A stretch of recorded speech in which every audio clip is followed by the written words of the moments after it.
জলপাইগুড়িতে আসছেন রাহুল গান্ধী। সাংবাদিক সম্মেলনে জানালো জেলা কংগ্রেস। লোকসভা নির্বাচনের আগে দেশ জুড়ে ভারত জোড়ো ন্যায়যাত্রা করছেন রাহুল গান্ধী। গত 14ই জানুয়ারি মণিপুরের ইম্ফল থেকে শুরু হয়েছে ন্যায়যাত্রা। ইতিমধ্যে তা অসমে প্রবেশ করেছে। রাহুল গান্ধীর এই ন্যায়যাত্রা জলপাইগুড়ি জেলায় ঢুকবে 28শে জানুয়ারি। ওই দিন জলপাইগুড়ি পিডব্লিউডি মোড় থেকে কদমতলা মোড় পর্যন্ত পদযাত্রা করবেন রাহুল গান্ধী। তারপর আনন্দচন্দ্র কলেজ লাগোয়া এবিপিসি গ্রাউন্ডে বিশ্রাম নেবেন তিনি ও তার সঙ্গীরা। সেখান থেকে ব্যক্তিগত গাড়িতে তিনি পৌঁছবেন শিলিগুড়িতে।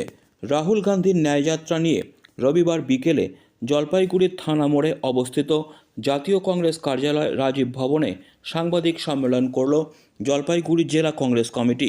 ইতিমধ্যে ন্যায়যাত্রা নিয়ে প্রস্তুতি শুরু হয়েছে জেলা কংগ্রেস শিবিরে।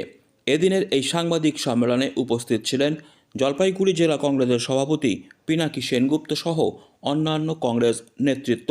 এ বিষয়ে পিনাকিবাবু বলেন, পিডব্লিউডি মোড় থেকে পদযাত্রা শুরু হয়ে জলপাইগুড়ি শহরের ওপর দিয়ে কদমতলা পর্যন্ত আসবে।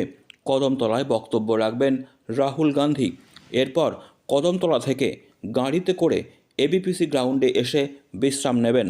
তারপর সেখান থেকে শিলিগুড়ির উদ্দেশ্যে রওনা দেবেন। এই ঘৃণা বা বিদ্বেষের যে পরিবেশ, তার বিরুদ্ধে একতা ভালোবাসার বার্তা ছড়িয়ে দিতে রাহুল গান্ধী গত বছর ভারত জোড়ো যাত্রা করেছেন।